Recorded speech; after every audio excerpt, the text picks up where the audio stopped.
lovely sight to see. Oh, all my friends, all my relations, and all my people that I haven't met yet. Thank you all. Quite a few earthquakes. We felt quite a few earthquakes in Victoria the last couple of months. Has anybody, by applause, anybody felt those tremors? Yeah, many of you. And by applause, do some of you who didn't clap just then think the rest of us are hallucinating? I thought I could suss out a few people like that here. And we had quite a shake-up in the government this past week, eh? Carney's parachute kind of lost its wings about 3 feet before he hit the target. Poilievre, well, he lost, but he pretended he won. And Singh, he lost and he went home to be happy. And Elizabeth May, still frozen in a moment of time. But before I go tonight, I'm going to read you a list of my favorite politicians, but I'll save that for later. Every October in BC, we have the great BC Shakeout, and we play Let's Pretend. Let's pretend there's an earthquake. And somebody in the office has to duck and cover under the table with the office creep. Get your hands off me. You're supposed to be holding on to the table leg. And my college sent out quite a strong memo about the evacuation practice. Before you go, shut down your computer, get your valuables, take them with you, and lock the door behind you. The earthquake is pretend, but the looting will be real. My condo has no plans whatsoever for the big one. When it comes, there will be no makeshift porta potties for us. We will be swanning through the neighborhood like cuckoos looking for somebody else's nest to dirty up. Or we'll be squatting in the gutter getting to know our neighbors. Hi, I'm Kate from 522. Could I have a square of that newspaper? But my tremor, as you've probably seen if it ever gets into the light, is like an earthquake itself all day, every day.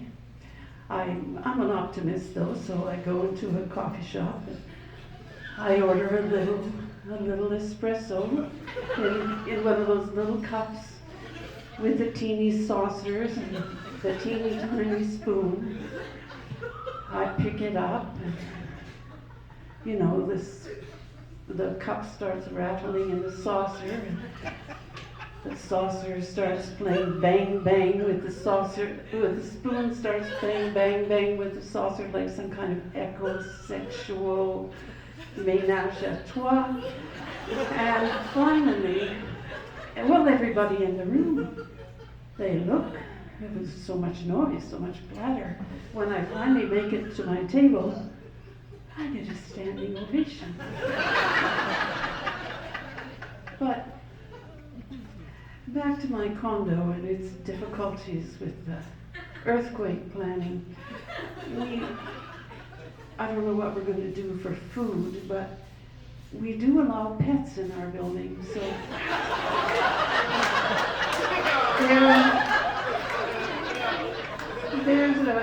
there's a source of protein there.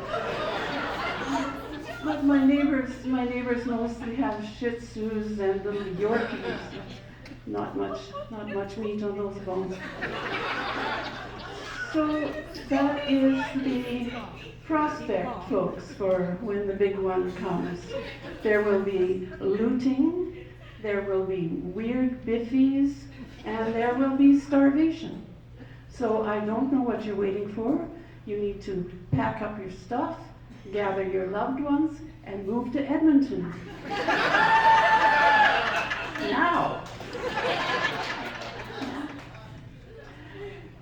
But, you know, when we get old, we start thinking about death, and it's scary. There are no good answers. You're going to die soon. You're not going to die soon enough. Or you're going to die alone. Or you're going to die surrounded by people who are just as gaga as you are. I think it might be a good idea if we were all born with a chip implanted in our belly button that would tell us the exact date and time of our death. Now, you could see Match.com would have a space in your profile that you could fill in your expiry date.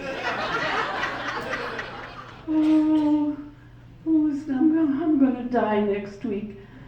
Who's going to want to take me out on a date? Hashtag trending necrophilia. Oh, that was a groaner, I know, it was a groaner.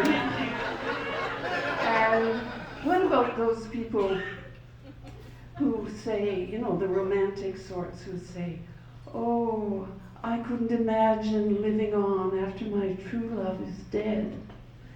Well, they would just narrow their dating field to people who had the same expiry date. Oh, new girlfriend, eh? What do you two have in common? Well, July 27th, 2055. And we would plan all our activities with this date in mind. You want to go swimming with the sharks? Well, sure, I know I'm not going to die today. And what about skydiving on the weekend? That'd be fine. I'm good until May the 15th. Oh, I'm supposed to clean out the garage this weekend. Oh, let me see, April, May, June. Okay, I'll do the garage in June. We'll set that up. And one last group of people who are, you know, looking for love. What about somebody who wants to marry somebody rich and wait for them to die and inherit their money? Well, we would cut down a lot on crime if everybody's due date was known. And then people could just marry and wait. And nobody would have to marry and murder.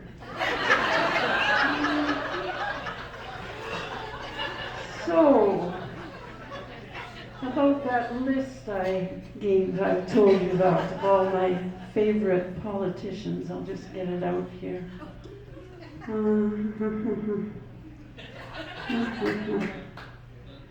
No, well, that's my set, folks.